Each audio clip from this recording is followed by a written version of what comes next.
Gaixo lagunok, ez asmatu nor naizen. Itxoin, pistatxo bat ebango dizuet. Bai, asmatu duzue, saieko Juan Bautista naiz. Eta ez jakin noren astea ospatuko dugun laister.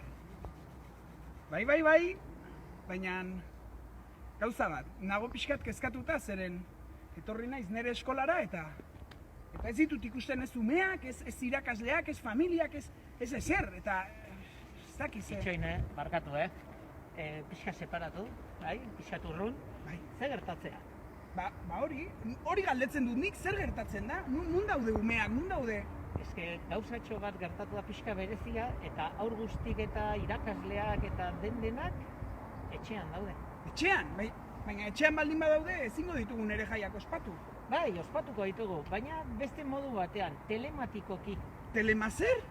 Telematikoki. Emate du japoniera, baina ez da japoniera. Euskara da.